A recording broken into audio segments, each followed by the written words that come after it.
Namaste, sir. नमस्ते नमस्ते. How are you? Fine, sir. Good. आज क्या बात को लगा के बैठी हो? Sir, आज मैं बाहर आई हूँ. आज I'll be listening to the talk outside. So that is why I have come outside. अच्छा अच्छा. हाँ So वही. I'll be listening to the talk outside. So I have to wear mask. Yes yes. Good good. All the best. Thank you.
कामले जी नमस्कार.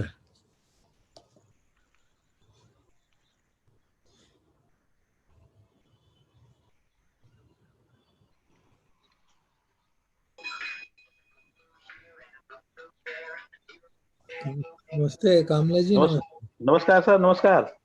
कैसे हैं आप? Fine sir fine. आपकी कृपा है, आपके साथ जुड़े हैं, बहुत आनंद लगता है. चलिए वेरी बहुत गुड. हाँ, बहुत ही मतलब एक नया मतलब चेतना आ रही है. और कॉम्प्रिहेंसिव जो है ना आपका, ये बहुत अच्छा लगा मुझे. कॉम्प्रिहेंसिव मतलब पूरा सवेरे से मतलब शाम को इवनिंग का, सवेरे मॉर्निंग का, एक कॉम्प्रिहेंसिव का विपස්සना नहीं है मतलब. तो आपने कंप्लीट दिया तो इसलिए बहुत मतलब एनर्जी मिलता है. बहुत अच्छा आपने ये कर दिया. सब ठीक है सर. सब ठीक है सब.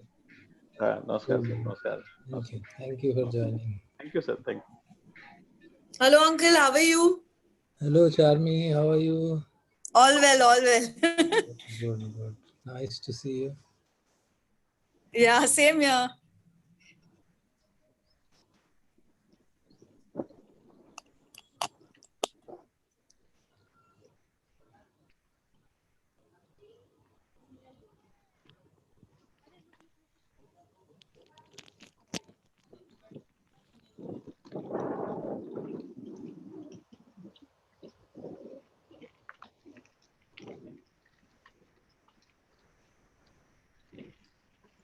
Hello, good evening Hari. Good evening. Good evening, sir. How are you? Fine, sir. Fine. Safe in Dhamarama? Sir, very safe. Good. So, how are you, sir? Fine, carrying on. So, Sanju is taking care of you? So, yes, sir. He's very well taking care. Good. He and Sanju and Maitre will also join, I hope. Good, very good. So, we three are logging in every day from Dhamarama together. Very good.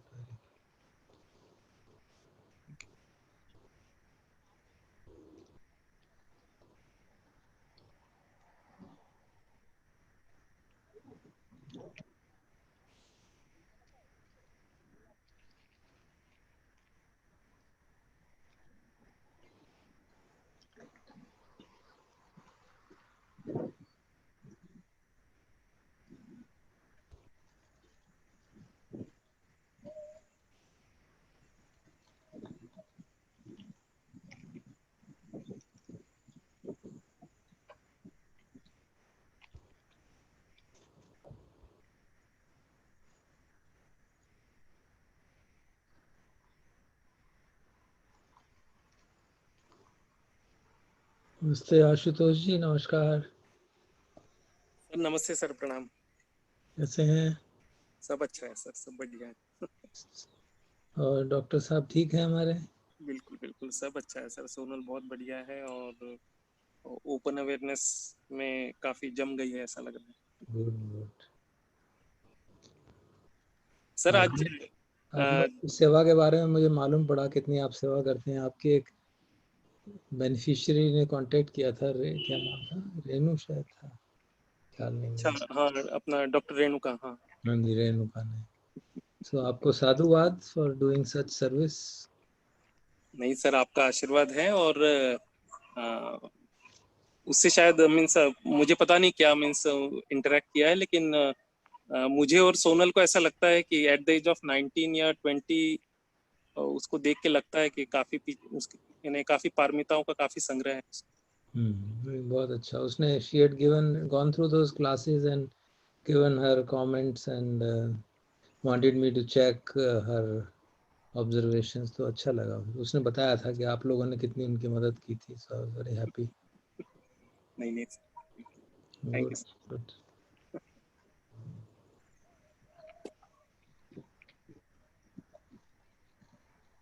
Hello, नमस्ते शैलेश जी, नमस्कार। Hello, sir. How are you? How are you? How is Very USA? well. How is USA treating you? Very well. It's okay. We are at home still. You are working from home, I'm sure now. Yeah, for 5 months. Yeah, still Things. going on. You are in California? Yeah, California near San Francisco. The pandemic is not much there, isn't it? Or there is still? No, it's pretty bad here. It's pretty bad there So also. it went. It was getting better, but it's now still gone bad.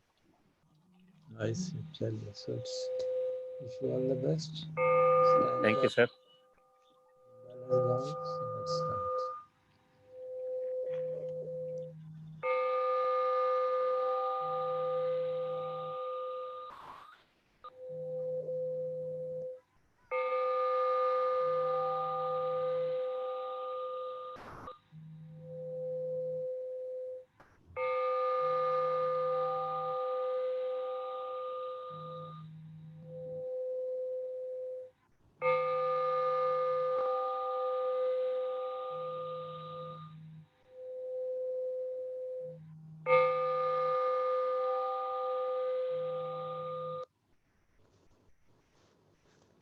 So we'll start with our evening chanting. Yoso Bhagavarehan Samma Sambuddho Swakato Yena Bhagavata Dhamma Supatipanno Yasya Bhagavato Savaka Sangho Tamayang Bhagavanta Sadhammang Sasangham Ime Sakare Yatharhanaro Pitehi Abhipujyama Sadhuno Bhante Bhagava Suchira Parinivutopi Pachima Janatanu Kampamanasa Ime Sakare Dungatapanacara Bhute Patiganhatu Amhakam Hitaya Sukhaya Arhan Samma Sambuddho Bhagava Buddhang Bhagavantang Abhivadimi Swakato Bhagavata Dhammo Dhammang Namassami सुपटिपन्नो भगवतो सावक संघो संघं Namami.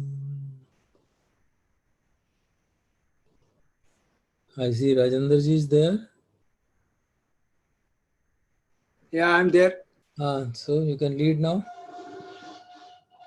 Andmayang, I'll just start. Andmayang Buddhasya Bhagavato. Bhagavato Pubbhag Namakaram Karomase. Please lead. Namo Tassa Bhagavato Arhato Samma Sambuddhassa. Namo Tassa Bhagavato Arhato Samma Sambuddhassa. Namo Tassa Bhagavato Arhato Samma Sambuddhassa. Andmayang Buddha Nusatiniyang Karomase. Tankopana Bhagavantang Evang Kalyano Iti Saddho Abhugato Iti Piso Bhagava Arhang Samma Sambuddho Vijyacharan Sampanno Tugato Lokavidu Anuttaro Purisadhamma Sarati Tattha Deva Manussanang Buddho Bhagavati. Andmayang Buddha Bhigating Karomase. Buddhavare Ante Varetati Guna Viyutto Suddha Bimnyane Karunahi Samagatato Bodhe Siyo Sujantang Kamalang Vasuro Vandamahang Tamaranang Sirsa Jinendang Buddho yo sabbang paninang saranang kemang uttamang padmanusatittanang vandamitang sirenahang buddhas asmidaso buddho me sami kesaru Buddhasahang niyademi sariran jevitan chidang vandanto hang charissami buddhaseva subodhitang nathi me saranang anyang buddho me saranang varang etena satchavajjena Vadheyang sadhu sasane Buddhang me vandemanena Yang punyang pasutang ida Sabbepi antaraya me Mahe sumtas tejasa Kaina vacha chitsava Buddhe kukmang pattan mayayang Buddho padigana hatu achentum Kalantare samvaratum vabuddhe Andemayang dhammanusathiniyang karomase Swakato bhagavata dhammo Sandhitthiko akaliko ehipassiko Upanayako pachatang veditabho vinyuhiti Andamayang dhamma vigating karomase Swakhat tadiguna yoga vasena seyo Yo magga paka pariyatti vimokha bhedo Dhammo kuloka patna tadhari dhari Vandamahang tamaharang varadhammamitang Dhammo yo sabba paninang शरणं घेमम् उत्तमम् द्वितीयानुसतिष्ठानं वन्दामि तं शिरेणहम् धम्मस्मिदासु विधम्मो मे सामि केसरो धम्मस्साहं नियादेमि शरीरं जीवितं चिदं वन्दन्तो हं चरिष्यामि धम्मस्यैव सुधम्मतं नत्थि मे शरणं अन्यं धम्मो मे शरणं वरम् एतेन सच्चवज्जेन वड्डेयं सद्दुशासने धम्मं मे वन्दमानेन यं पुण्यं पशुतं गिद सब्बेऽपि अन्तराया मे माहेशुं तस्य तेजसा धम्मे कुर्मं भक्तं मयायं धम्मो पटिगणहातु अच्यन्तं कालान्तरे स्मरतुं धम्मं अन्धमयं संघानुसतिनियं करोमसे सुपटिपन्नो भगवतो सावक संघो उजुपटिपन्नो भगवतो सावक संघो न्यायपटिपन्नो भगवतो सावक संघो सामीचिपटिपन्नो भगवतो सावक संघो यदिदं चत्तारि पुरुष युगानि अट्ठ पुरुष पुग्गला एष भगवतो सावक संघो आहुन्यो पाहुन्यो दक्षिण्यो अंजलिकरणियो अनुत्तरं पुण्यकेतं लोकस्सति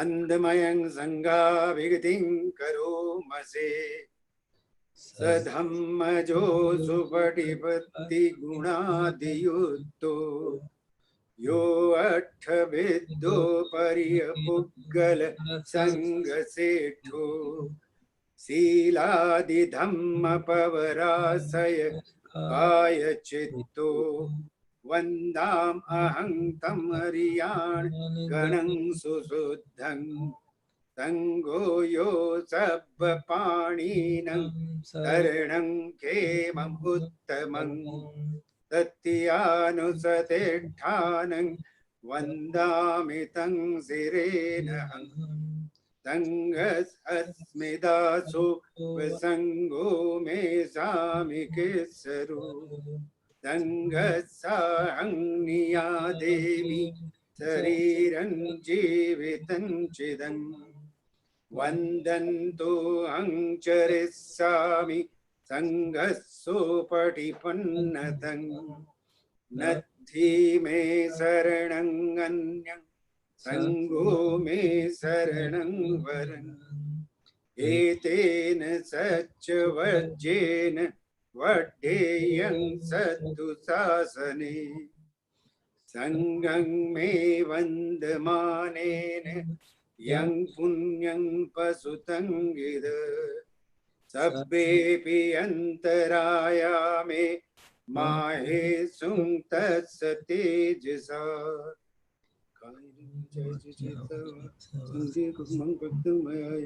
संघो पटिगणहातु अच्यन्तं कालान्तरे स्मरतुं संघे। Thank you. आज सुबह हमने धज्जग सूत्र का चैंटिंग किया था, so I'll try to translate it today ताकि we can also understand what exactly is being said there.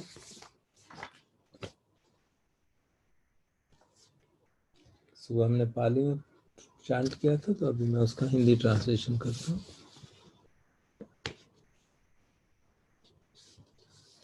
एक समय भगवान सावत्थी में थे। वहाँ भिक्षुओं को उन्होंने कहा, भिक्षुओं ने उत्तर दिया, भगवान उसके बाद भगवान बोले, भिक्षु मैं तुमको बहुत पहले का एक वृतांत सुनाता हूँ। जब देवताओं और असुरों में युद्ध चल रहा था, तब सक्का जो देवताओं के राजा हैं, उन्होंने तावतिमसा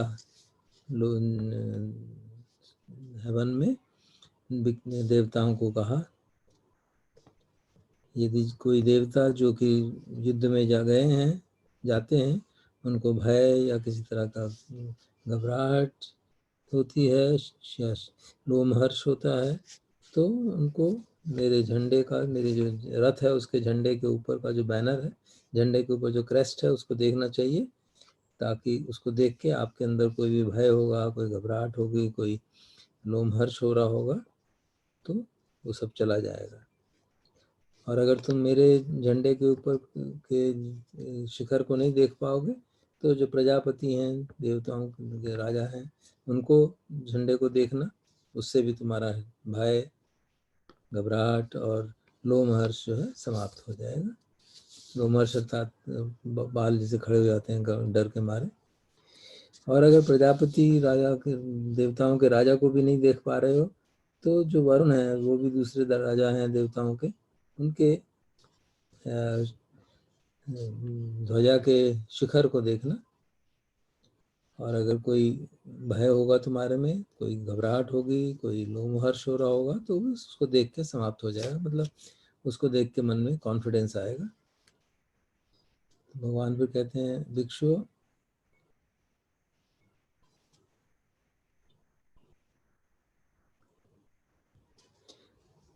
कोई भी अगर भय देवताओं में जागा हो, और तो वो देवेंद्र के ध्वजा के शिखर को देख के, या प्रजापति के ध्वजा के शिखर को देख के, या वरुण के ध्वजा के शिखर को देख के, या और जो उनके दूसरे राजा हैं उनके शिखर को देख के भय और उनका घबराहट जाएगी या नहीं जाएगी कह नहीं सकते, क्योंकि वो जा भी सकती है, नहीं भी जा सकती। क्या कारण है इसका? क्योंकि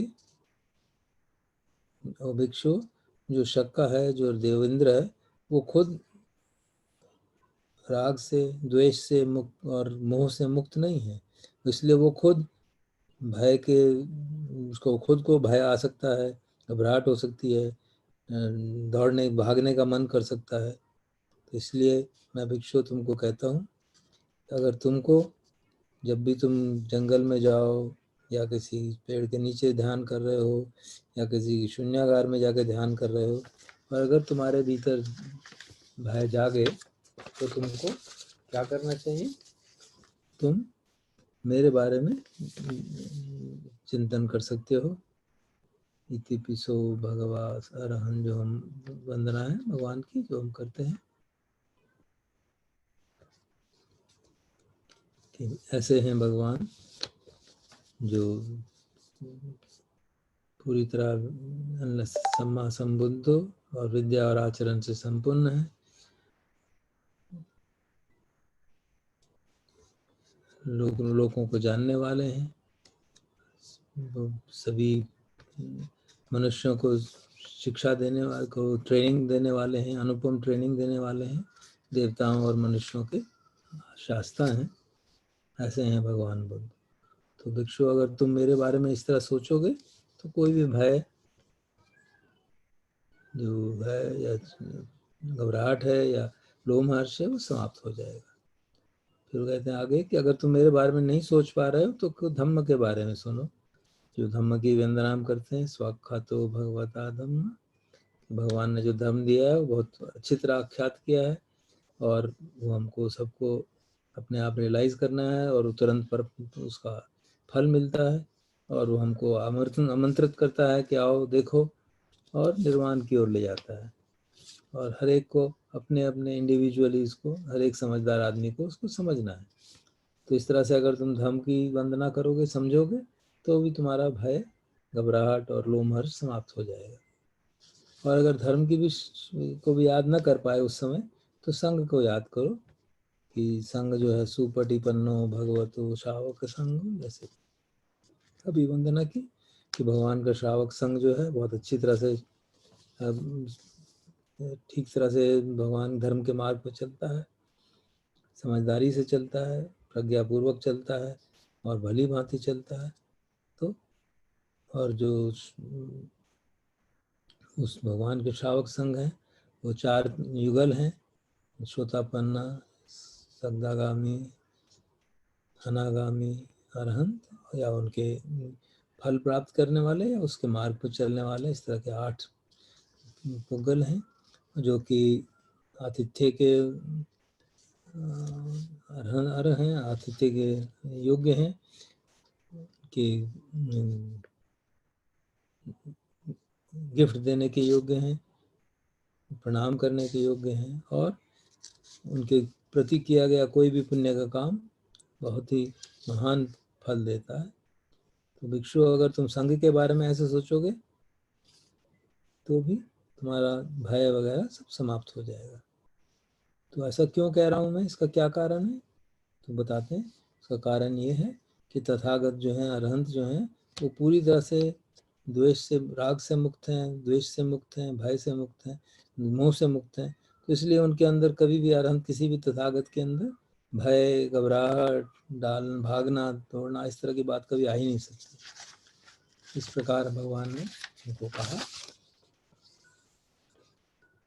और फिर उसको गाथा के रूप में कहा, तो मैं गाथा पढ़ देता हूँ।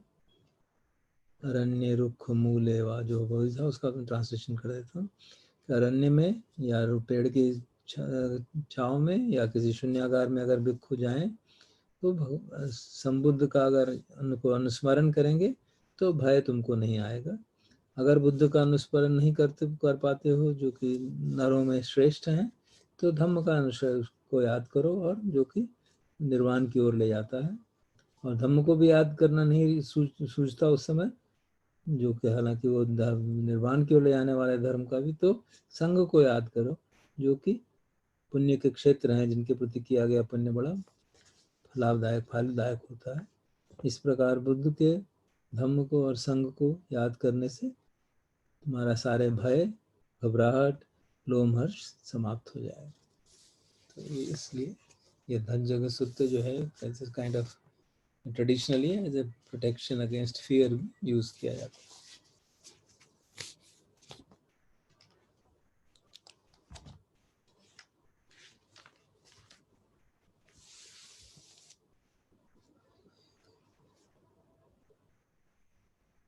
हम प्रवचन सुनेंगे। एक minute.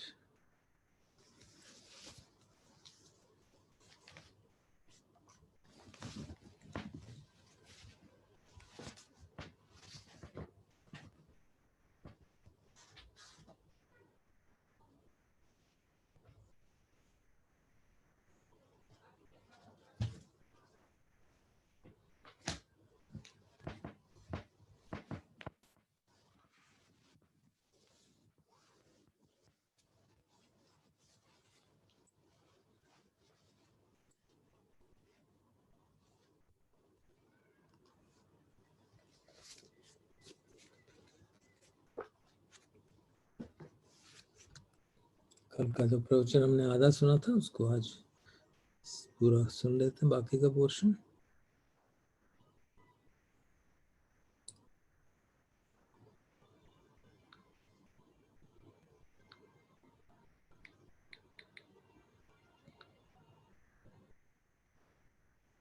This is you can see novices sneaking around that have declined. The people who come in and start of the green rice season be deceitful.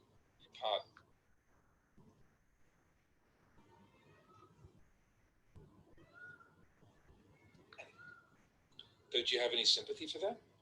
Think of how it is when you enter a mountain or a cave, how that feeling of religious emotion arises and the mind naturally inclines towards Dhamma. If people walk in and all they see are monks and novices with unkempt demeanor, living in ill-kept kutis and keeping ill-kept toilets, where is the religious emotion going to arise from? When wise people listen to someone talking, they know straight away what's what. A single glance is enough for them. When someone starts speaking, the sages know right away whether he's a selfish person accumulating defilements, whether he has views in conflict with the Dhamma or the discipline, or if he knows the Dhamma. If you've already practiced and been through these things, they're plain to see. You don't have to do anything original. Just do the traditional things. Revive the old practices that have declined. If you allow the degeneration to continue like this, then everything will fall apart and you'll be unable to restore the old standards. So, make a firm determination with your practice, both the external and the internal. Don't be deceitful. Monks and novices should be harmonious and do everything in unity. Go over to that kuti and see what I've been doing. I've been working on it for many weeks now. There's a monk, a novice, and a layman helping me. Go and see. Is it done properly? Does it look nice? That's the traditional way of looking after the lodgings. After using the toilet, you scrub the floor down. In the old days, there was no water toilet. The toilets we had then weren't as good as the ones we use today. But the monks and novices were good, and there were only a few of us. Now the toilets are good, but the people that use them are not. We never seem to get the two right at the same time. Really think about this. The only problem is that lack of diligence in the practice leads to a complete disaster. No matter how good and noble a task is, it can't be accomplished if there's no grasp of the right method. It becomes a complete debacle. Recollect the Buddha and incline your mind to his Dhamma. In it you'll see the Buddha himself. Where else could he be? Just look at his Dhamma. Read the teachings. Can you find anything faulty? Focus your attention on the Buddha's teaching and you'll see him. Do you think that you can do what you like because the Buddha can't see you? How foolish. You're not examining yourself. If you're lazy all the time, how are you going to practice? There's nothing to compare with the slyness of defilement. It's not easy to see. Wherever insight arises, the defilements of insight follow. Don't think that if nobody objects, you can just hang out eating and sleeping. How could the Dhamma elude you if you really devoted yourselves to practice? You're not deaf and dumb or mentally retarded. You've got all your faculties. And what can you expect if you're lazy and heedless? If you were still the same as when you arrived, it wouldn't be so bad. I'm just afraid that you're making yourselves worse. Reflect on this deeply. Ask yourself the question, what have I come here for? What am I doing here? You've shaved off your hair, put on the brown robe. What for? Go ahead, ask yourself. Do you think it's just to eat and sleep and be heedless? If that's what you want, you can do that in the world. Take out the oxen and the buffalo, go back home, eat and sleep. Anyone can do that. If you come and act in that heedless, indulgent way in the monastery, then you're not worthy of the name of monks and novices. Raise up your spirits.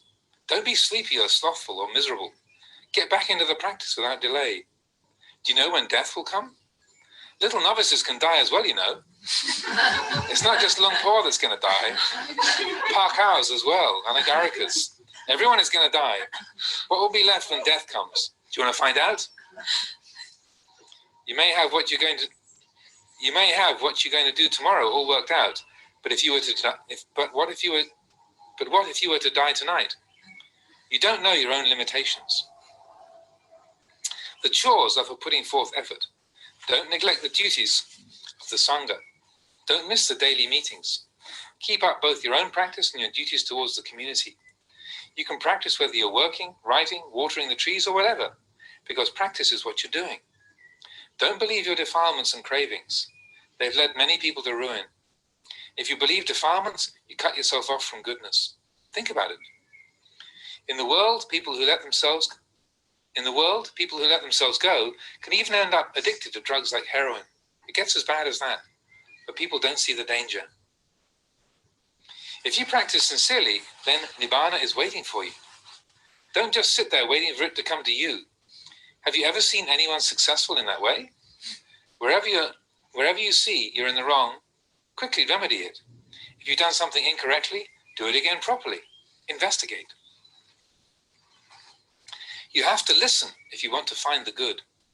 If you nod off while you're listening to the Dhamma, the infernal guardians will grab you by the arms and pitch you right into hell. Right at the beginning of a talk, during the Pali invocation, some of you are already starting to slump. Don't you feel any sense of shame? Don't you feel embarrassed to sit there like that in front of the lay people? And where did you get those appetites from? Are you hungry ghosts or what? At least after they've eaten, the dogs can still bark. All you can do is sit there in a stupor. Put some effort into it. You aren't conscripts in the army. i.e. forced to listen to Dhamma talks. As soon as the chaplain starts to instruct them, the soldiers' heads start slumping down onto their chests. When will he ever stop? How do you think you'll ever realize the Dhamma if you think like a conscript? Folk singers can't sing properly without a reed pipe accompaniment. The same applies to a teacher. If his disciples put their hearts into following his teachings and his instructions, he feels energized. But when he puts down all kinds of fertilizer and the soil remains dry and lifeless, it's awful. He feels no joy. He loses his inspiration. He wonders why he should bother. Be very circumspect before you eat. On one prayer, the observance day, or any day when you tend to get very sleepy, don't let your body have any food. Let someone else have it. You have to retaliate. Don't eat at all. If you're going to be so evil, then today you don't have to eat. Tell it that. If you leave your stomach empty, then the mind can be really peaceful. It's the path of practice. Sitting there as dull as a moron, not knowing south from north, you can be here until the day you die and not get anything from it. You can still be as ignorant as you are now. Consider this matter closely. What do you have to do to make your practice good practice? Look, people come from other places, other countries, to see our way of practice here. They come to listen to Dhamma and to train themselves. Their practice is of benefit to them. Your own benefit and the benefit of others are interdependent. It's not just a matter of doing things in order to show off to others, but for your own benefit as well. When lay people see the Sangha practicing well, they feel inspired. What would they think if they came and saw the monks and novices like monkeys? In the future, who could the lay people place their hopes on?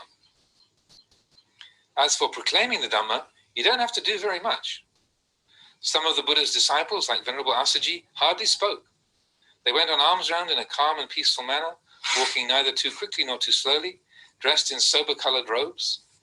Whether walking, moving, going forwards or back, they were measured and composed.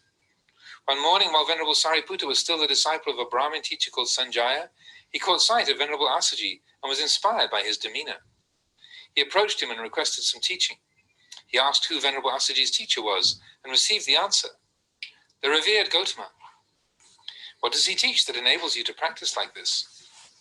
He doesn't teach so much. He simply says that all dhammas arise from causes. If they are to cease, their causes must cease first. Just that much. That was enough. He understood. That was all it took for Venerable Sariputta to realize the Dhamma. Whereas many of you go on alms round as if you were a bunch of boisterous fishermen going out to catch fish, the sounds of your laughing and joking can be heard from far away. Most of you just don't know what it's like. Most of you just don't know what's what. You waste your time thinking of irrelevant and trivial things. Every time you go on alms round, you can bring back a lot of Dhamma with you. Sitting here eating the meal too, many kinds of feeling arise. If you're composed and restrained, you'll be aware of them. You don't have to sit cross-legged in meditation for these things to occur. You can realize enlightenment in ordinary everyday life. Or do you want to argue the point? Once you've removed a piece of burning charcoal from the fire, it doesn't cool straight away. Whenever you pick it up, it's hot. Mindfulness retains its wakefulness in the same way as charcoal does its heat. Self-awareness is still present. That being so, how could the mind become deluded? Maintain a concerted gaze on your mind. That doesn't mean staring at it unblinkingly like a madman. It means constantly tracking your feelings. Do it a lot. Concentrate a lot. Develop it a lot. This is called progress. You don't know what I mean by this gazing at the mind, this kind of effort and development. I'm talking about knowing the present state of your mind. If lust or ill will or whatever arise in your mind, then you have to know all about it. In practice, the mind is like a child crawling about, and the sense of knowing is like the parent. The child crawls around in the way that children do, and the parent lets it wander. But, all the same, he keeps a constant eye on it. If the child looks like it's going to fall into a pit, down a well, or wander into danger in the jungle, the parent knows. This type of awareness is called the one who knows, the one who is clearly aware, the radiant one. The untrained mind doesn't understand what's going on. Its awareness is like that of a child. Knowing there's craving in the mind and not doing anything about it, knowing that you're taking advantage of someone else, eating more than your share, knowing how to lift the lightweight and let someone else take the heavy one, knowing that you've got more than the other person, that's an insane kind of knowing. Selfish people have that kind of knowing. It turns the clarity of awareness into darkness. A lot of you tend to have that kind of knowing. Whatever feels heavy, you push it away and go off looking for something light instead. That kind of knowing. We train our minds as parents look after their children. You let the children go their way, but if they're about to put their hand in the fire, fall down the well or get into danger, you're ready. Who could love a child like its parents? Because parents love their children, they watch over them continually. They have a constant awareness in their minds, which they continually develop. The parent doesn't neglect the children, but neither do they keep right on top of them all the time. Because children lack knowledge of the way things are, the parent has to watch over them, keep track of their movements. When it looks like they're going to fall down the well, their mother picks them up and carries them away, somewhere safe from danger. Then the parent goes back to work, but continues to keep an eye on the children, and keeps consciously training this knowledge and awareness of their movements. When they run towards the well again, their mother picks them up and returns them to a safe place. Raising up the mind is the same. If that wasn't the case, then how could the Buddha look after you? Buddho means the one who knows, who is awakened and radiant. If your awareness is that of a small child, how could you be awake and radiant? You'll just keep putting your hand in the fire. If you know your mind but you don't train it, how could that be intelligence? Worldly knowledge means cunning, knowing how to hide your mistakes, how to get away with things. That's what the world says is good, but the Buddha disagreed. What's the point of looking outside yourself? Look really close, right here. Look at your mind. This feeling arises and it's unwholesome. This thought arises and it's wholesome. You have to know when the mind is unwholesome and when it's not. Abandon the unwholesome and develop the wholesome. That's how it has to be if you want to know. It happens through looking after the practice, including the observances regarding the dwelling place. First thing in the morning, as soon as you hear the sound of the bell, get up quickly. Once you've closed the doors and windows of the kuti, go to the morning chanting. Do the group duties. And these days, as soon as you get up, you rush off, door and windows left open, pieces of cloth left on the line outside. You're completely unprepared for the rain. As soon as it starts or you hear a peal of thunder, you have to run away all the way back. Whenever you leave your kuti, close the door and windows. If your robe is out on the line, bring it in, put it away neatly. I don't see many people doing this. Take your bathing cloth over to your kuti to dry. During the rainy season, put it out underneath the kuti. Don't have a lot of cloth. I've seen bhikkhus go to wash robes half buried in cloth. Either that or they're off to make a bonfire of some sort. If you've got a lot, it's a hassle. All you need is one jiwan, one sangati, a sabong or two. I don't know what this big jumbled pile you're carrying around is. On robe washing day, some of you come along after everyone else when the water's all boiled and just go straight ahead and wash your robes obliviously. When you've finished, you rush off and don't help to clean up. The others are about to murder you. Do you realize that? When everybody's helping cut chips and boiling the water, if there's someone who's nowhere to be seen, that's really ugly. Washing one or two pieces of cloth each shouldn't be such a big deal. But from the dung-dung sound of cutting jackfruit wood chips, it sounds like you're cutting down a huge tree to make a house post. Be frugal. If you only use the wood chips once or twice and then throw them away, where do you think we're going to keep getting the wood from? Then there's firing bowls. You just keep banking up the fire more and more, and then when the bowl cracks, you throw it away. Now there's a whole pile of discarded bowls piled up at the foot of the mango tree. Why do you do that? If you don't know how to fire a bowl, then ask. Ask a senior monk. Confer with him. There have been bhikkhus who've just gone ahead and fired their bowls anyway, even though they don't know the right method. Then when the bowl is cracked, they would come and ask for a new one. How can you have the gall? This is all wrong action and bad karma. Look after the trees in the monastery to the best of your ability. Don't, under any circumstances, build fires near them so that their branches and leaves are singed. Care for the trees. I don't even allow lay people to build fires for warming themselves on winter mornings. There was one time when some of them went ahead and did it anyway. They ended up with a head full of fleas. Worse still, the ashes blew all over the place and made everywhere filthy. Only people on fishing trips do things like that. When I went to have a look around the monastery, I saw tin cans, packets of detergent and soap wrappers strewn across the forest floor. It looks more like a backyard of a slaughterhouse than a monastery where people come to pay homage. It's not auspicious. If you're going to throw away anything, then do it in the proper place, and then all the rubbish can be taken away and be incinerated. But what's going on now? As soon as you're out of the immediate area of your kuti, you just sling your rubbish out into the forest. We're monks, practitioners of the Dhamma. Do things beautifully. Beautiful in the beginning, beautiful in the middle, beautiful in the end. Beautiful in the way that the Buddha taught us. This practice is all about abandoning defilements. So, if you're accumulating, then you're going to be on a different path to the Buddha. He removes defilements, and you're taking them on. It's sheer madness. The reason is not hard to find. It's simply that you don't reflect consistently enough to make things clear. For the reflection on birth, old age, sickness and death to have any real effect, it has to be taken to the extent that, on waking up in the morning, you shudder. Acknowledge the fact that death could occur at any time. You could die tomorrow. You could die today. And if that's the case, then you can't just carry on blithely. You've got to get up. Practice walking meditation. If you're afraid of death, then you must try to realize the Dhamma in the time that you have. But if you don't meditate on death, you won't think like this.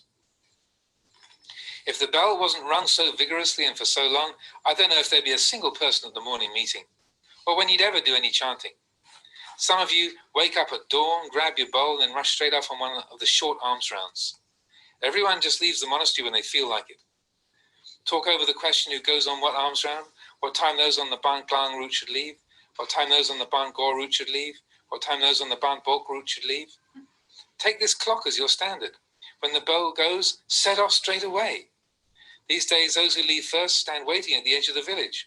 The ones that leave later run to catch up. Sometimes one group's been right through the village and are already on their way back when a second group arrives. The villagers don't know what to put in the bowls of the second group.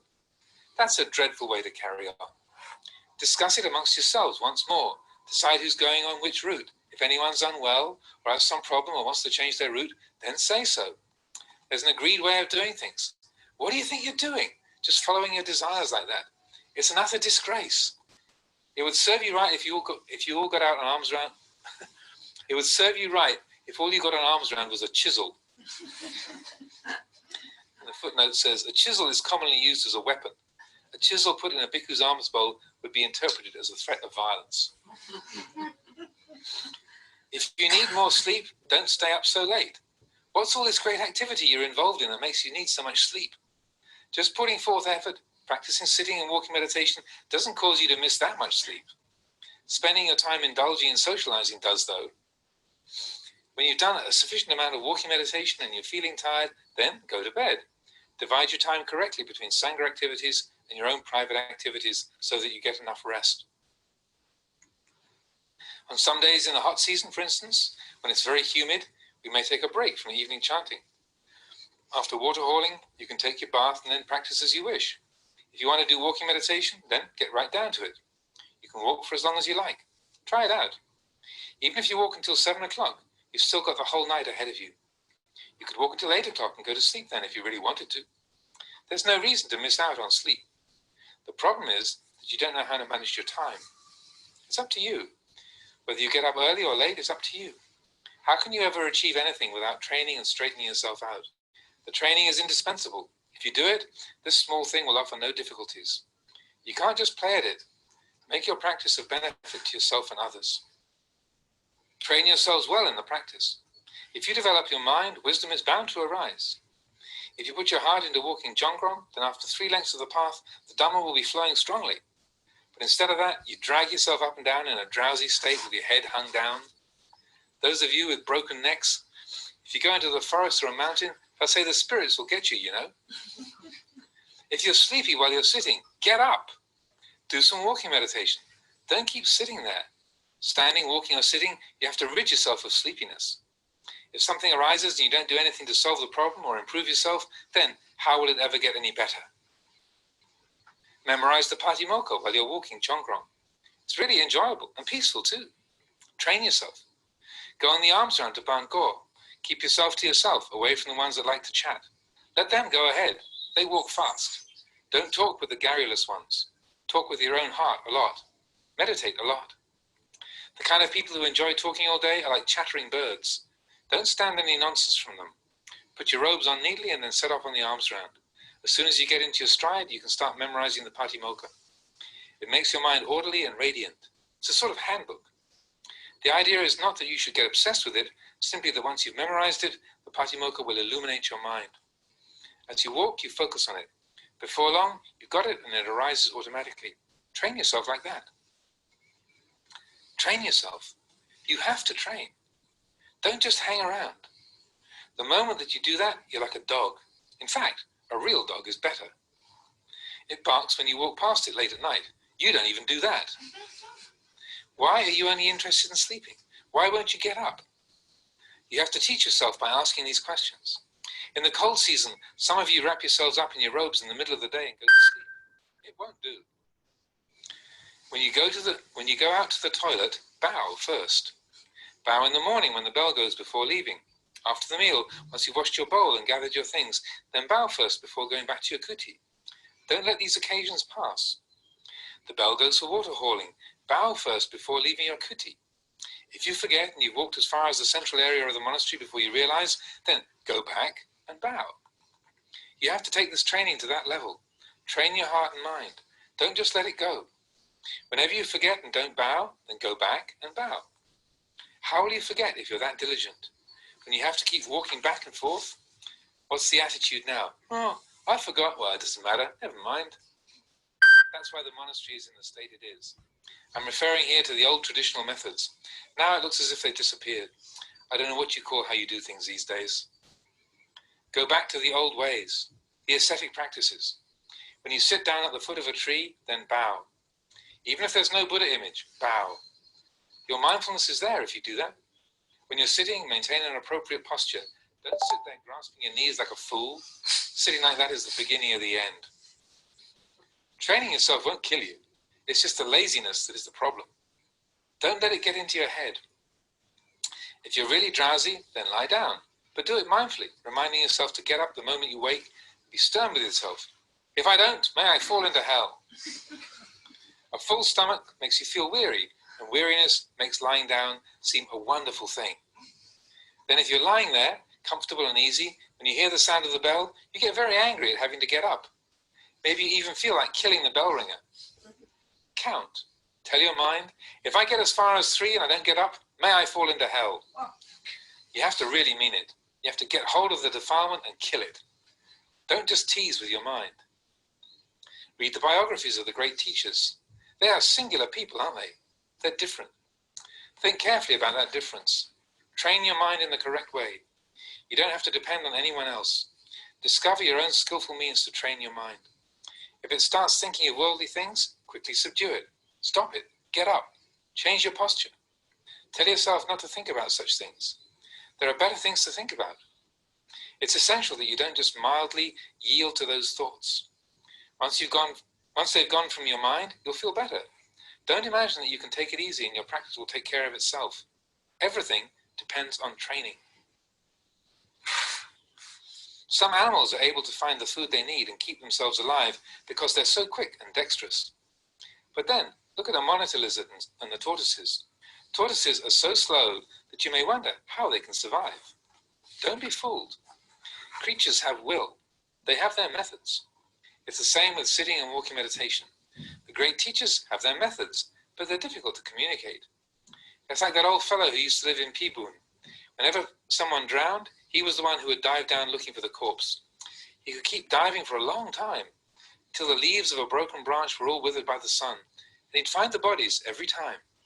If there was a drowning, he was the man to see. When I asked him how he did it, he said he knew all right, but he couldn't put it into words. That's how it is, an individual matter. It's difficult to communicate. You have to learn to do it yourself. And it's the same with training the mind. Hurry on with this training. I say this to you, but I'm not telling you that the Dhamma is something that you can run after, or that you can realize it through physical effort alone, by going without sleep or by fasting. It's not about exhausting yourself. It's about making your mind just right for the Dhamma. E1. So this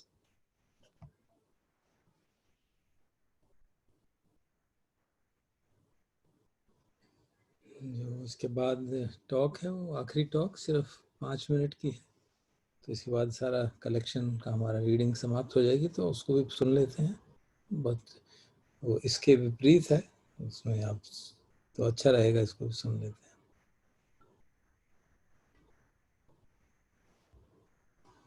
is the 58th and final talk in this collection, and this is simply entitled A Message from Thailand. And this message by Ajahn Chah was sent to his disciples in England whilst he was resident at a branch monastery called the Cave of Diamond Light, or Tham Sang Phet, just prior to the serious decline in his health during the rainy season of 1981. A message from Thailand.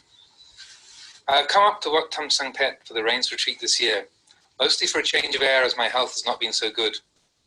With me are a few Western monks, Santa, Babakaro, Pamuto, Michael and Samanera Guy. Also some Thai monks and a small number of lay people who are keen to practice. This is a pleasant and fortunate time for us. At the moment my sickness has subsided, so I feel well enough to record this message for you all. Because of this ill health I cannot visit England, so hearing news of you from some of your supporters who are staying here has made me very happy and relieved. The thing that pleases me most is that Sameto is now able to ordain monks. This shows that your efforts to establish Buddhism in England have been quite successful. It's also pleasing to see the names of the monks and nuns whom I know and who are living with Sameto at Chithurst: Anando, Viradamo, Sujito, Upano, Kittisaro and Amaro. Also Mechis, Rochana and Chandasiri. I hope you're all in good health and living harmoniously together, cooperating and proceeding well in Dhamma practice. There are supporters both in England and here in Thailand who help me keep up to date with your developments. I gather from them that the building work at Chithurst is complete and that it is now a much more comfortable place to live.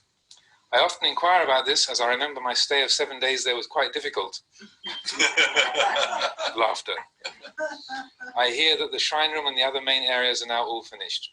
With less building work to be carried out, the community will be able to apply itself more fully to formal practice. I understand also that some of the senior monks have been moved off to start branch monasteries. This is normal practice, but it can lead to a predominance of junior monks at the main monastery. This has been the case in the past at Wat Pah Pong. This can bring difficulties in the teaching and training of monks, so it's very important in these situations that we can help one another. I trust that Sameto is not allowing these sort of things to burden him. These are small matters, quite normal. They're not a problem at all. Certainly there are responsibilities, but it can also be seen that there are none. To be the abbot of a monastery can be compared to being a rubbish bin. Those who are disturbed by the presence of rubbish make a bin, in the hope that people will put their rubbish in there.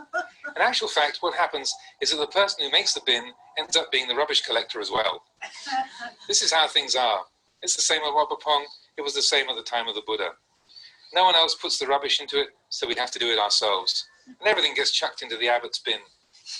One in such a position must therefore be far-sighted, have depth, and remain unshaken in the midst of all things. They must be consistent and able to persevere.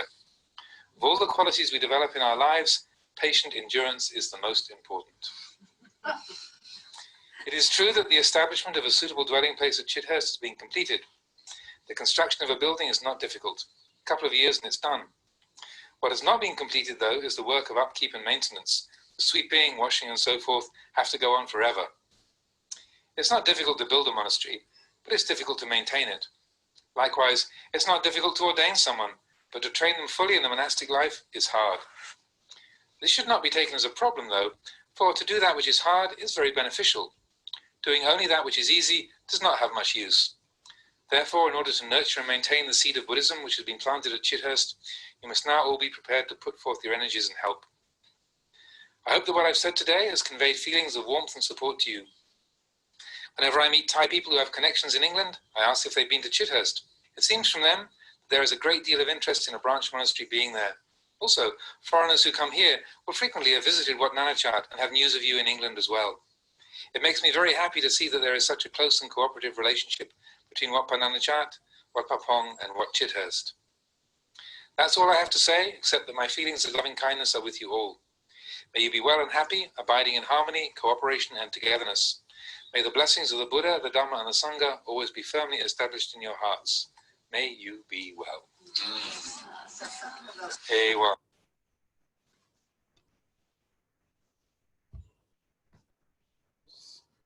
So I thought the contrast would be quite startling. So we read इस प्रकार हमने अजान चा के collected teaching सारी सुन ली है. हमारे लिए काफ़ी धर्म भोजन अवेलेबल है। तो जो आज पढ़ सुना था उसका मैं ट्रांसलेशन कर रहा हूँ। थोड़ा सा हमने ओवरलैप किया था।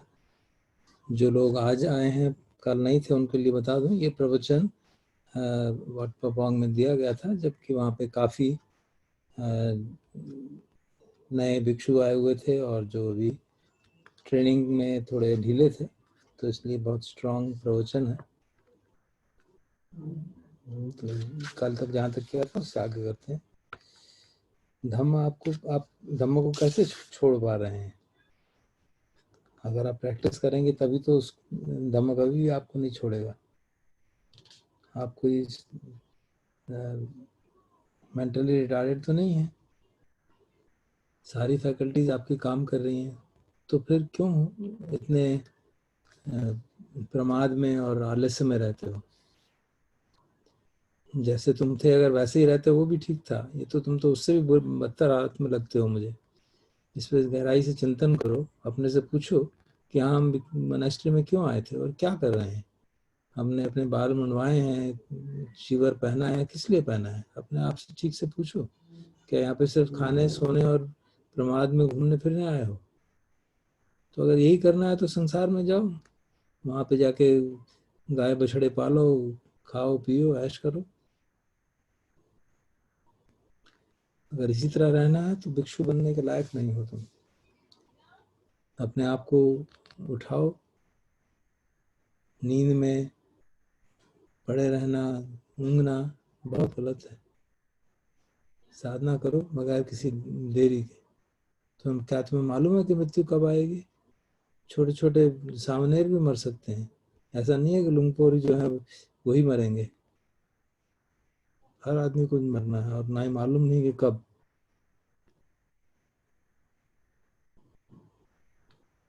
तुम सोचते होगे कि कल हम सब कुछ कर लेंगे, लेकिन अगर आज रात को ही मर गए तो? अपनी जो लिमिटेशंस हैं उनको जान के रखना चाहिए।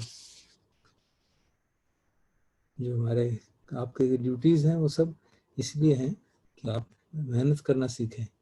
उनको छोड़िए मत, उनको नेगलेक्ट मत करिए। हमारी जो डेली साधना का समय होता है मीटिंग का, उसको मत छोड़िए।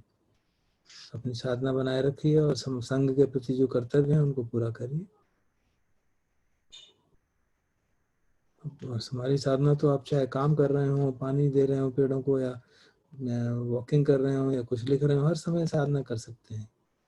मुख्य बात यही है कि जो आपके विकार हैं और जो तृष्णाएं हैं उनको महत्व मत दीजिए, क्योंकि उससे बहुत नुकसान होता है। और जो इस तरह की तृष्णाओं को अपने पर हावी नहीं होने देते हैं, देखो संसार में क्या कहाँ तक पहुंच जाते हैं। नशा पता और ड्रग्स तक लेने शुरू कर जाते हैं। इतनी खतरा है उसमें। अगर तुम साधना ठीक से करोगे तो निब्बान तक पहुंच सकते हो। ये मत सोचो कि तुम बैठे रहोगे और अपने आप निब्बान आ जाएगा। ऐसा तो कभी नहीं होगा।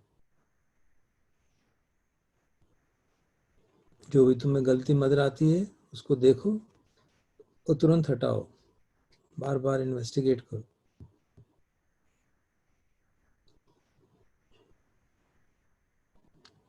जब अगर कुछ अच्छा क्या है वो समझना है तो तुमको धर्म सुनना पड़ेगा। और जहाँ धर्म देशना शुरू होते ही अगर तुम ऊँघना शुरू कर दोगे तो क्या होगा? अंततः तुमको जो देवदूत हैं वो आके नर्क में ले जाएंगे। मैं देखता हूँ कि टॉक के शुरू में ही जैसे ही मैं पाली का इन्वोकेशन करता हूँ और कई लोग तो तुम मुझे गिरने लगते हैं, ऊँघने लगते हैं।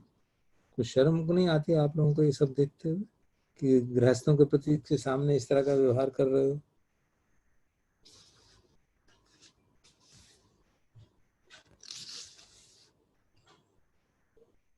तुम मनुष्य हो, प्रेत नहीं हो। देखता हूँ कि तुम बैठते हो और ऊँघने लगते हो। अपने में एफर्ट करो।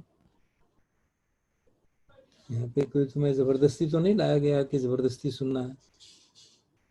तो आर्मी के इंस्ट्रक्ट तो नहीं हो कि वो जैसे जो सोल्जर होते हैं वो तुम जैसे ही वो उनका पुजारी कुछ बोलने लगता है, वो सोने के लगते हैं। तुम अपनी मर्जी से यहाँ आए हो।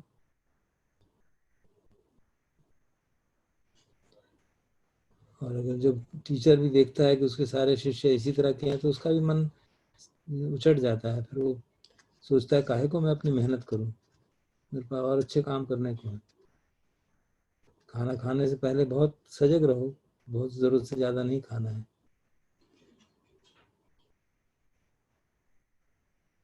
अगर तुम्हें ज्यादा नींद लगे कि आज उपवास के दिन लगे कि नींद आ रही है तो उस दिन खाना मत खाओ। अपने मन को, अपने शरीर को भी मन से समझाना होगा कि अगर तुम कोऑपरेट नहीं करोगे तो खाना नहीं मिलेगा। अगर पेट खाली होगा तो मन अपने आप शांत हो जाएगा और नींद नहीं आएगी। इस तरह से अपने विकारों के विरुद्ध युद्ध करना होगा। एक नासमझ की तरह बैठे रहना, कुछ मालूम नहीं क्या है, बायां क्या है, दायां क्या है, उससे क्या होगा? जैसे थे वैसे ही रह जाओ, वैसे अज्ञान में थे वैसे ही रह जाओगे।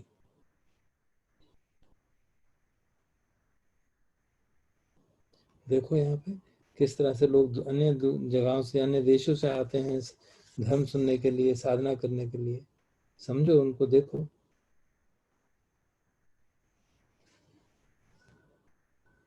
तो तुम्हारा जो लाभ है और दूसरों का लाभ है वो आपस में परस्पर निर्भरता है उनमें। ये बात ये नहीं है कि तुम्हें दूसरों को दिखाने के लिए साधना करनी है। तुम्हारा अपना भी लाभ होगा और जो गृहस्थ तुमको देखेंगे कि संग जो अच्छी तरह साधना करता है तो उनको भी प्रेरणा मिलती है। और धर्म को दृष्टा को दिखाने के लिए तुम्हें बहुत कुछ करने की जरूरत नहीं है। भगवान के डिसाइपल जो ऑनरेबल अस्सा जी थे बहुत कम बोलते थे वो बस, लेकिन उनका जो चलने, आम भिक्षाटन के लिए जाते थे, किस तरह से वो चलते थे सजग होके, न तेज न धीरे, बड़े शांत स्वभाव से, उतना ही काफी था उनके धर्म को दिखाने के लिए। और उसी कारण जो वेनरेबल सारिपुत्ता जब वो ब्राह्मण संजय के शिष्य थे तभी उनको देख के इतने इंस्पायर हुए थे, उनके उनको आभा मंडल को और चरण को देख के। और उनसे पूछा था कि आपके टीचर कौन है, तो उन्होंने बताया आदरणीय गौतम। और क्या वो पढ़ाते हैं, तो उन्होंने कहा बस ज़्यादा नहीं, इतनी बात में समझाते हैं कि जो कुछ भी उपजता है धर्म मन में वो कारणों से उपजता है और उन कारणों को त्याग दें तो वो नहीं उपजेगा। बस इतना छोटा सा संदेश ही सारिपुत्र जी के लिए काफ़ी था धर्म के स्रोत में पढ़ने का, मुक्ति के स्रोत में पढ़ने के लिए। देखो इस बात को। और जब तुम भिक्षाटन के जाते हो तो कैसे जाते हो? ऐसे लगता है जैसे कि मछुआरे मछली पकड़ने जा रहे हैं, हंसते हुए मजाक करते हुए चलते हो। तो मालूम नहीं किस तरह से चलना चाहिए। जब भी तुम भिक्षाटन के लिए जा सकते हो, सजग रहो तो तुम अपने साथ धर्म लेके आ सकते हो। खाना खाते समय भी धर्म सीख सकते हो। कई तरह के भाव जागते हैं। अगर तुम कंपोज्ड हो, संयमित रहते हो तो उनके बारे में जानकारी हो सकती है तुम्हारी। तुम्हें निरंतरता से चौकड़ी मार के बैठने की जरूरत नहीं है। तुम सामान्य जीवन में भी मुक्ति का अनुभव कर सकते हो। जब एक जलते हुए चारकोल को आग से हटा दें तो एकदम ठंडा नहीं हो जाता। तो इसी तरह जो सजगता है, जो सती है, वो हमेशा अभ्यास के बाद काफी समय तक बनी रहती है, लेकिन मोह में नहीं पड़ना चाहिए। अपने मन को निरंतरता से देखते रहो क्या हो रहा है। इसका मतलब ये नहीं कि किसी पागल की तरह अपनी ओर स्टेयर किए जा रहे हैं। मतलब ये कि जो मन में क्या हो रहा है उसकी जानकारी निरंतरता से बनाए रहो। इसी तरह से प्रगति होती है साधना में। अगर मन में द्वेष जागता है, वासना जागती है, तो जानो उसको। मन को सुधारना इसी तरह से है जैसे एक छोटा बच्चा है, जानता नहीं है, और उसके पेरेंट जो है उसका हमेशा ख्याल रखता है। तो जो हमारी जानकारी की क्षमता है वो एक पेरेंट की तरह है, और मन जो है बच्चे की जैसा है। बच्चा बार बार आग की तरफ जाता है और पेरेंट उसको ध्यान देखता है, और जैसे ही वो पहुंचता है उसको वापस ले आता है। कुएं की तरफ जाता है, जैसे ही खतरे में आता है पेरेंट उसको निकाल लाता है। ठीक इसी तरह से भी अपने मन को निरंतरता से देखते रहोगे तो उसको दुर्गति में जाने से रोकता रहेगा।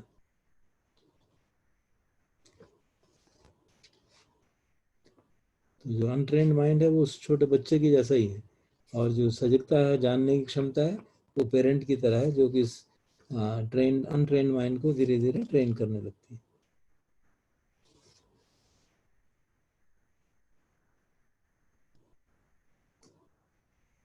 अगर ऐसा नहीं होता तो भगवान कैसे अपने शिष्यों को सिखाते?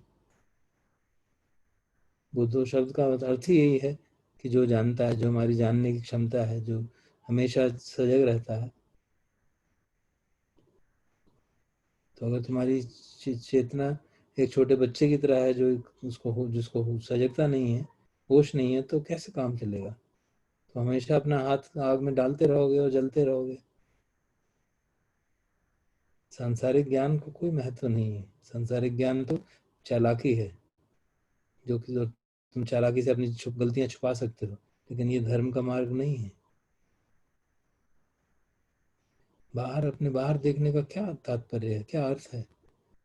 अपने मन की ओर देखते रहो। जो भाव मन में जागते हैं, जो वेदना जागती है, वो कुशल है, अकुशल है, किस तरह के विचार हैं, उनको जानते रहो। और जो अकुशल है उसको त्याग दो, और जो कुशल है उसकी भावना करो, उसको बढ़ने दो। इस तरह से तुमको अपनी सती को अनुभव करना, सती को आगे बढ़ाना चाहिए। जैसे ही सुबह सुबह तुम उठते हो, घंटी की आवाज़ सुनते हो, शीघ्रता से उठो, दरवाजे खिड़कियां बंद कर दो और चैंटिंग के लिए आ जाओ। आजकल मैं क्या देखता हूँ, तुम आते हो तो कुटी के सारे दरवाजे खिड़कियां खुली हुई हैं, कपड़े टंगे हुए हैं, और बिल्कुल बारिश आ रही है तो उसके लिए बिल्कुल तैयार ही नहीं हो। तो जैसे ही तुम जरा सी बादलों की गड़गड़ाहट सुनते हो तो भागते हो फिर वापस। ये सब क्या है? सजगता की कमी के कारण है। हमारे पास काम, भिक्षु के पास ज्यादा कपड़े तो होते नहीं, सिर्फ 3 कपड़े होते हैं, उसको भी ख्याल रखना इतना मुश्किल है क्या? तो ये सब इतने सारे कपड़े क्यों इकट्ठे रखते हो? कहाँ से लाते हो ये? जब चीवर को धोने का समय होता है उस दिन सब लोग काम कर रहे हैं, पानी गर्म कर रहे हैं, और तुम जब पानी गर्म हो जाता है तब आते हो, अपना काम करके चले जाते हो। जो बाकी काम बचा है वो सफाई करेगा, वो कौन करेगा? तुम अपना काम करके भाग जाते हो और लोग जो हैं देख, बाकी बचे लोग अपना सफाई करते रहते हैं। तुम्हें लगता नहीं कि बाकी लोग जो हैं कितना बुरा महसूस करते होंगे? सब लोग पानी गर्म करने के लिए लकड़ी काटते हैं, तैयारी करते हैं, और तुम कहीं नहीं दिखाई देते उस समय। 1-2 कपड़ों को धोना क्या इतनी बड़ी बात है? जो कटहल के पेड़ को हम काटते हैं उसके रंग बनाने के लिए, उसको भी आराम से काटना चाहिए। ऐसे नहीं कि सारा पेड़ तोड़ रहे हैं, सिर्फ हमें छोटी छोटी उसकी छिलके ही उतारने होते हैं। तो सही तरह से काम करना होता है। और फिर जब तुम अपने भिक्षा पात्र को फायर करते हो तो भी समझदारी से नहीं करते। मैं देखता हूँ इतने सारे पाइल जो हैं क्रैक हो गए हैं क्योंकि तुम्हें मालूम नहीं किस तरह से गर्म करना है। नहीं मालूम तो सीनियर से पूछो ना। इस तरह से बाउल्स को तोड़ तोड़ से क्या होगा? तो तुम अपने लिए दुष्कृत्य ही कर रहे हो, गलत कर्म ही कर रहे हो। जो जंगल के पेड़ हैं, मोनेस्ट्री के पेड़ हैं, उनको देखभाल करनी चाहिए। ये नहीं कि आग उनके पास लगा दे और उनकी ब्रांचेस जलने लग जाएं। ख्याल रखना चाहिए। जब मैं मोनेस्ट्री में ध्यान को देखने के लिए गया तो मैंने देखा कई पैकेट पड़े हैं, साबुन के रैपर्स पड़े हैं। ये सब क्या है? ये कोई मोनेस्ट्री जैसी तो लगती नहीं है। तो ऐसे लगता है जैसे किसी स्लॉटर हाउस का बैकयार्ड है। ये ठीक बात नहीं है। अगर सर जगह से गंदगी फेंकोगे तो वो शोभा नहीं देता। जो भी गंदगी है उस सबको इकट्ठा करो, ऐसे जगह रखो ताकि उसको बाद में जलाया जा सके। कुछ भी वेस्ट चीजें हैं तुम अपनी कुटी से बाहर फेंक देते हो। ये धर्म साधना करने वालों के लिए शोभा नहीं देता। हर काम सुंदरता से, सजगता से करना चाहिए।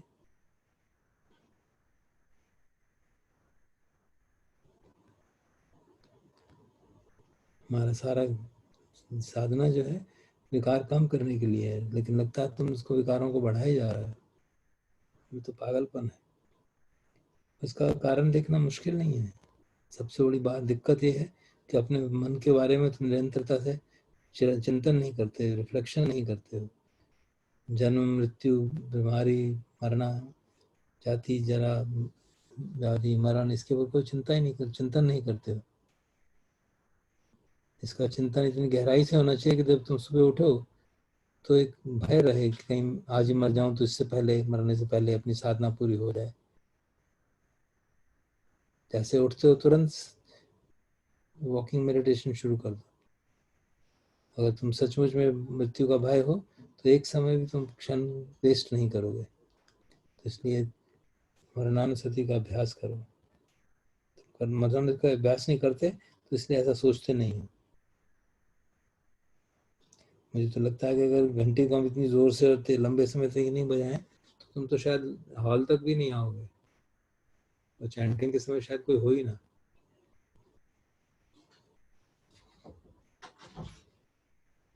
तुम में से कई लोग तो सुबह उठते हैं, अपना बाउल उठाते हैं और सीधा भिक्षाटन के लिए चले जाते हैं।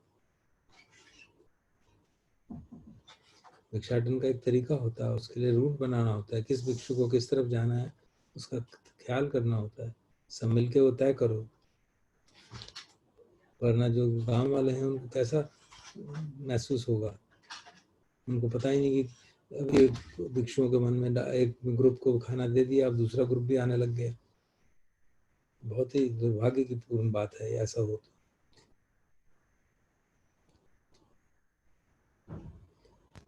अगर तुम्हें ज्यादा नींद की जरूरत है तो रात को देर तक मत जागो। यहाँ क्या क्या काम कर रहे हो जो तुम्हें इतना लंबा जागने की जरूरत है। यस, मुख्य बात यही है कि तुम सिर्फ आपस में बातचीत बहुत करते हो। जब खूब ध्यान, वॉकिंग मेडिटेशन लंबे समय तक करोगे, थक जाओगे तो नींद आ जाएगी। अपना समय संघ के कार्यों और अपने प्राइवेट कामों में ठीक से डिस्ट्रीब्यूट करो। गर्मियों में जैसे जब बहुत उमस होती है तो कभी कभी शाम की चैंटिंग से आप ब्रेक ले सकते हैं। काम, पानी वगैरह इकट्ठा करके नहा लो और फिर अपनी साधना अपने आप वॉकिंग मेडिटेशन कर लो। कोशिश करो। अगर तुम 7 बजे तक भी वॉकिंग मेडिटेशन करोगे तो पूरी रात पड़ी है सोने के लिए। 8 बजे तक भी करोगे फिर भी बहुत समय है। सुबह उठ के हमेशा की जरूरत नहीं पड़ेगी।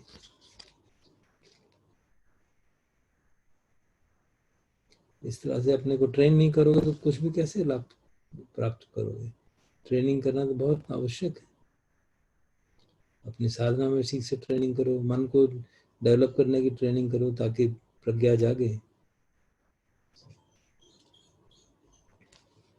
अपना मन जो है वॉकिंग मेडिटेशन में लगाओ ताकि धर्म की बात और गहराई से समझ में आए।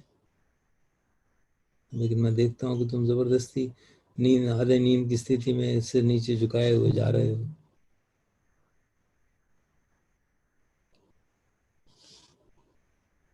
अगर बैठते हुए नींद आ रही है तो एकदम उठो, जाके बाहर जाके वॉकिंग मेडिटेशन करो, यहाँ बैठे मत रहो। जब कोई परेशानी आती है तो उसको सॉल्व नहीं करोगे तो अपने आप को सुधारोगे कैसे।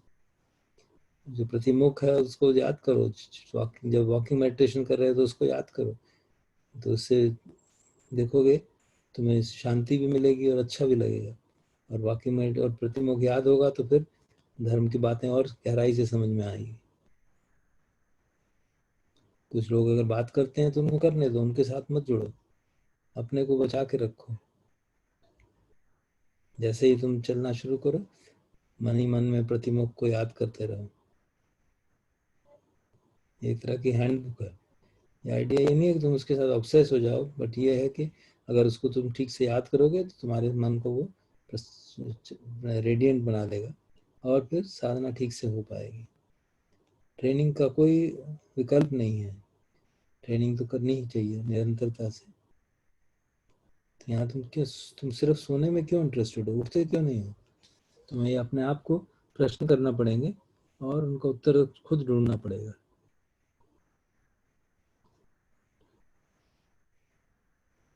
जब तुम बाहर निकलते हो हॉल से तो पहले प्रणाम करो, फिर बाहर जाओ। अपनी कुटी से बाहर जाते हो तो प्रणाम करो, फिर बाहर जाओ। अगर भूल गए तो फिर वापस जाके फिर प्रणाम करो, वापस जाओ। इस प्रकार से मन को ट्रेन करना पड़ेगा। ट्रेन नहीं करोगे तो उसका कोई विकल्प नहीं है। धर्म के मार्ग में चित्त को समझाने के बगैर कोई और मार्ग नहीं है।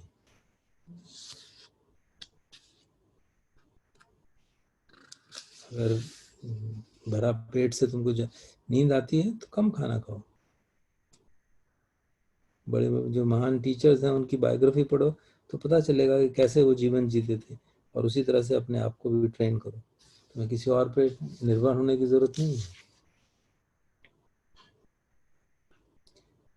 जहाँ तक भोजन का सवाल है, जानवर लोग भी अपने लिए भोजन तो महसूस कर ही लेते हैं, चाहे वो तेजी से चलने वाले हों चाहे धीरे चलने वाले हों। उनके अपने हर एक के अपने अपने तरीके हैं। तो जो महान टीचर्स रहे हैं उनके तरीके सब कम्युनिकेट करना बड़ा मुश्किल है। ये इसी तरह है जैसे एक बूढ़ा आदमी वहाँ पुगवान में रहता था, जब भी कोई पानी में डूब जाता था तो तुरंत आके निकाल के उसको निकाल लेता था। वो काफी समय तक डूब सकता था, मतलब जमीन पानी के नीचे रह सकता था। और अगर कोई डूबने लगता था तो सब लोग उसी को ढूंढते थे। और जब मैंने उससे पूछा कि तुम ये कैसे करते हो तो कहता मुझे नहीं मालूम, बस मैं करना जानता हूँ, मुझे समझा नहीं सकता हूँ। इसी तरह से आज कई आचार्य होते हैं वो सब बात समझा नहीं सकते, लेकिन उनको देख के आपको समझ में आ जाएगा। उनको अपने आप, इसलिए कहते हैं कि अधिकतर उस समय हमको अपने आप सीखना पड़ता है, अपने आप मन को साजना पड़ता है, जो देखना पड़ता है कि किस तरह से हम अपने मन को ट्रेन कर सकते हैं। मैं ये नहीं कह रहा हूँ कि धम्मा ऐसी चीज़ है जिसके पीछे तुम्हें दौड़ना चलेगा और तुम शारीरिक एफर्ट से पा पाओगे, लेकिन या कि बगैर सोए और बगैर खाए पा पाओगे। लेकिन इसका मतलब ये नहीं कि अपने को परेशान करना है, लेकिन सम्यक रूप से मन को ट्रेन करना है। ये और लास्ट प्रवचन जो था, जो थाईलैंड से मैसेज से बताया, वो उन्होंने तब दिया था जब अजान चा बहुत बीमार हो गए थे और उसके बाद वो कोमा में चले गए थे। तो उन्होंने बताया कि भाई मैं यहाँ दूसरी मोनेस्ट्री में वाटथम सिंह पेक में आया हूँ वर्षावास के लिए, और कुछ विदेशी मॉन्क भी हैं मेरे साथ। मेरा सेहत ठीक नहीं है तो मैं इंग्लैंड नहीं आ सकता, लेकिन मैं जानता हूँ, ये मैसेज उन्होंने रिकॉर्ड किया था इंग्लैंड के भिक्षुओं के लिए, लेकिन मैं तुम्हारे बारे में सुनता रहता हूँ तो बहुत अच्छा लगता है सुन के। और ये भी सुन के कि सुमेधो अब भिक्षुओं को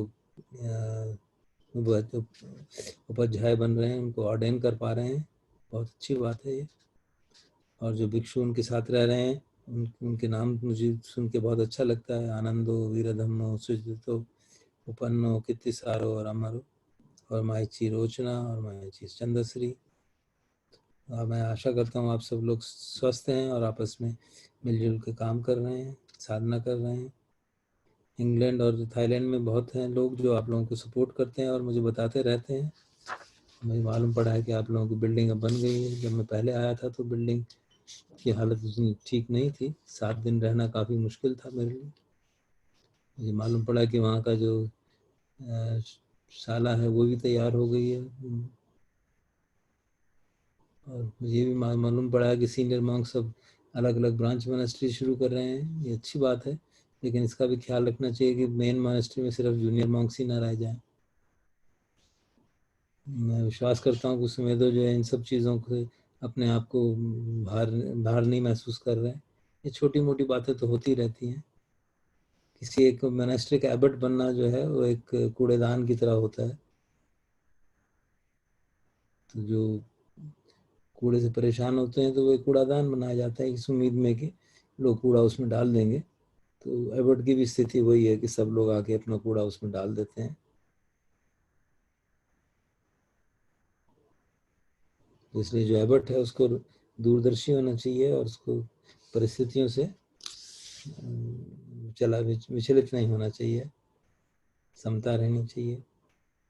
और सभी क्वालिटीज में से सबसे महत्वपूर्ण क्वालिटी जो है खंती की है, धैर्य की है। अच्छी बात है कि चिचर्स में रहने की जगह बन गई है। बनाना तो फिर भी आसान है, उसको मेंटेन करना काफ़ी मुश्किल होता है, तो उसकी ओर भी ध्यान देना चाहिए। जैसे कि किसी को भिक्षु बनना बड़ा आसान है, लेकिन ट्रेनिंग करना बड़ा मुश्किल काम है।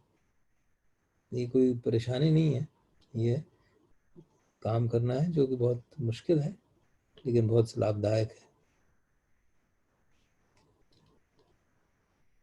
इसलिए बुद्धिज्म का जो आपने बीज वहाँ बोया है, उसको आगे बढ़ाने के लिए आप सबको अपनी वीर्य और एक दूसरे का सहायता करनी चाहिए। मुझे विश्वास है कि जो मैंने मैसेज भेजा उससे आपको पता चलेगा कि हम कितने आपके प्रति हम सब लोग कितने प्रसन्न हैं और आपको सपोर्ट करते हैं। जब मैं थाई लोगों से मिलता हूँ जो इंग्लैंड में गए हैं, तो सब कहते हैं, उनसे पूछता हूँ कि चिटर्स गए थे, तो लगता है कि वो सबका इंटरेस्ट है वहाँ पे और फॉरेनर्स भी आते हैं। बस यही मुझे कहना है, तुम सबके प्रति मैत्री और आशीर्वाद, सब सुखी रहो और सब आपस में मित्रता से हार्मनी में रहो, एक दूसरे को कोऑपरेट करो। त्रिरत्न की आशीर्वाद आप सबको हमेशा साथ रहे, आप सब स्वस्थ रहें।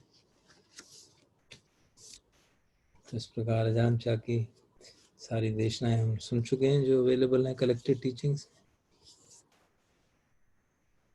कल से कुछ और विचार करके शुरू करेंगे।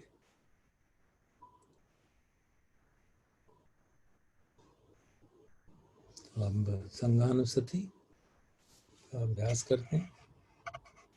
आज तो धनजग सूत्र का भी चर्चा हुई, तो संघानुसति की बात उसमें भी आई कि बुद्ध धम्म संघ की जो स्तुति है वो एक भय को दूर करने का भी एक तरीका बताया, क्योंकि कॉन्फिडेंस आता है तो भय अपने आप कम होने लगता है।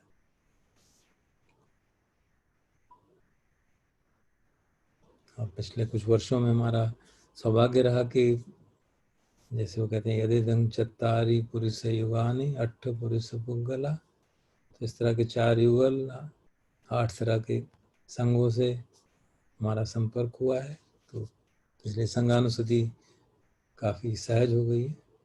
तो मैं संघ वंदना के शब्द रिसाइट करता हूँ धीरे धीरे, और हम अपने मन में उन गुणों को आत्मसात करके समझ के, क्योंकि कुछ हद तक हम भी भगवान के श्रावक संघ हैं। हम भगवान हमेशा संघ के 4 आयाम मानते थे, भिक्षु संघ, भिक्षुणी संघ, उपासक संघ, उपासिका संघ।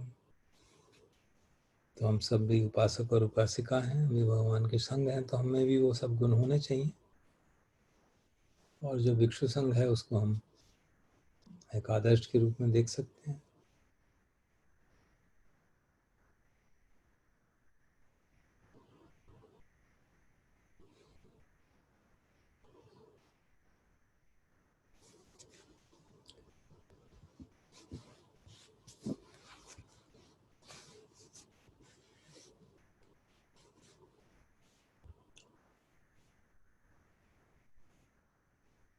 सुपटिपन्नो भगवतो सावक संघो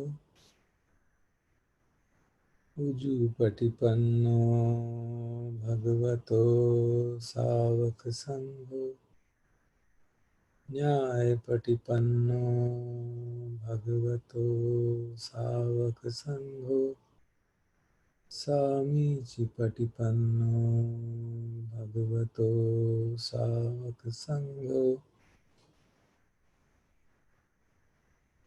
भगवान की श्रावक संघ बिल्कुल ठीक प्रकार से सीधे डायरेक्ट पाथ पे चलते हैं, न्यायपूर्वक चलते हैं और भली भांति चलते हैं।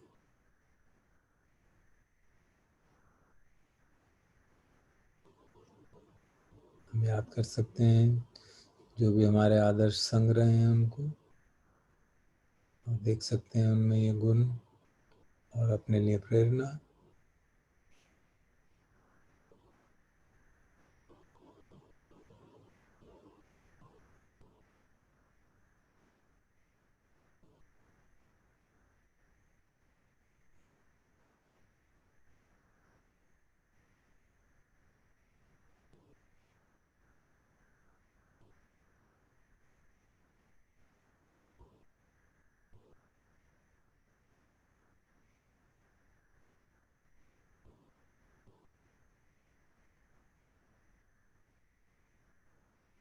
यदिदं चत्तारि पुरुषयुगानि अट्ठपुरुषपुङ्गला येषु भगवतो सावकसङ्घो।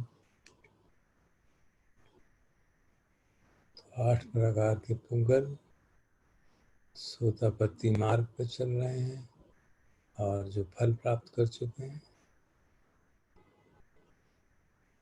श्रद्धागामी मार्ग पर चल रहे हैं और जो फल प्राप्त कर चुके हैं, अनागामी मार्ग पर चल रहे हैं और फल प्राप्त कर चुके हैं, अरहंत मार्ग पर चल रहे हैं और अरहंत फल प्राप्त कर चुके हैं। इस प्रकार ये 8 प्रकार के पुंगलों से बना हुआ है।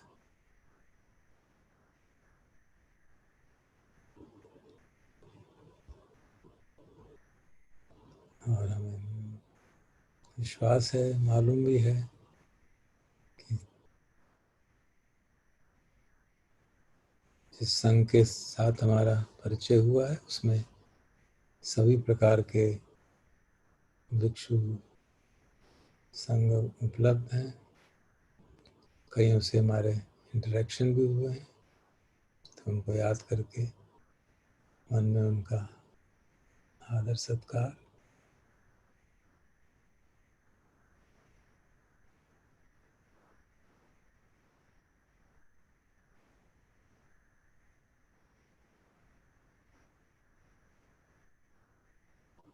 और उनको याद करके स्वाभाविक तौर पे ही अगली बात भी अपने आप हो जाती है। आहुनेय पाहुनेय दक्षिणेय अंजलि करणीय अनुत्तरं पुण्यखेतं लोकसाति।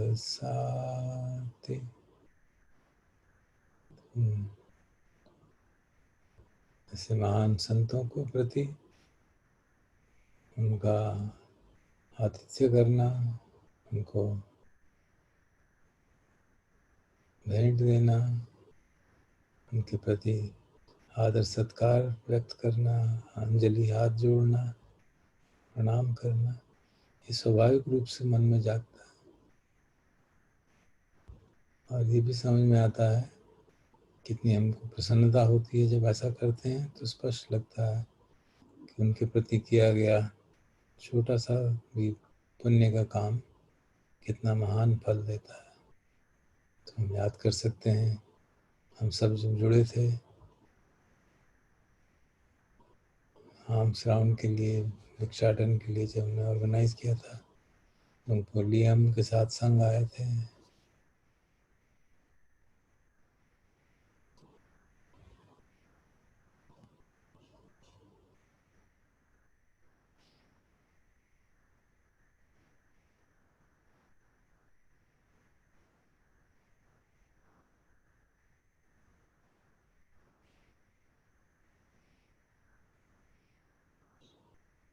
हमारी दूसरी चैंटिंग में भी संघ के गुणों के वर्णन होता है। जैसे रतन सूत्र में बात आती है, यथिंद कीलो पठविन सितोसिया चतुर्विवाते ही असंपकंपियो तथोपमं सपुरुषं वदामि यो अर्य सच्चान अवेच्च पश्यति इदम्पि संघे रत्नं पनीत। संघ में उत्तम रत्न है कि वो आर्य सत्यों को निरंतरता से देखते हैं और उस कारण उनका मन कभी भी विचलित नहीं होता, कंपायमान नहीं होता। जैसे कि एक पृथ्वी में गड़ा हुआ खंबा, चारों तरफ से हवा भी आ रही हो तो हिलता भी नहीं है। ऐसे संघ के भी हमने दर्शन किए हुए हैं, जो कुट्टस्य लोक धम्मे चित्तन यस्य न कंपति।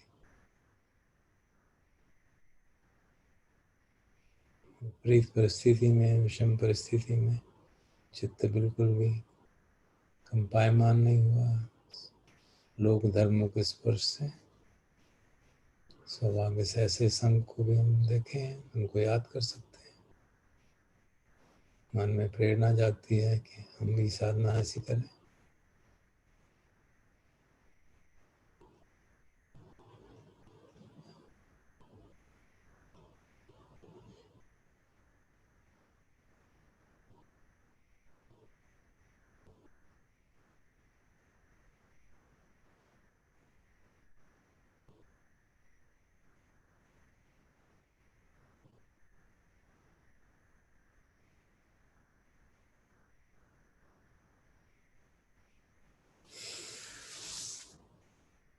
ठीक, हम समापन करते हैं। तो आप चाहें तो सब हम लोग अनम्यूट करके वी कैन ज्वाइन टुगेदर। पहले भगवती सब राजेंद्र जी आप लीड करिए। तो राजेंद्र जी फर्स्ट वर्ड जो है सिर्फ राजेंद्र जी बोलेंगे, बाकी फिर हम उनके साथ साथ बोलेंगे। भवतु मंगलम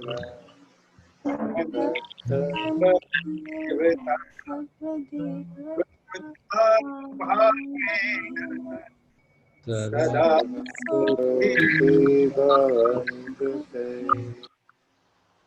भवतु सर्वमंगलम रक्षन्तु सब देवता सर्वधर्मभावेन सदा भवन्तु भवतु सर्वमंगलम रक्षन्तु सर्वधर्मभावेन सदा भवन्तु ते। हरे अंतमार्गं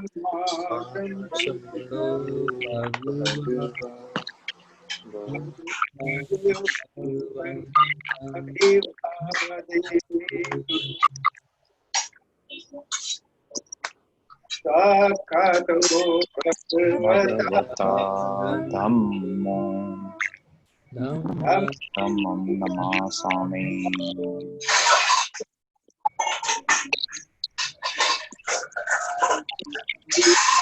प्रतिपन्नो भगवतो साधुसंगो संघं नमामि।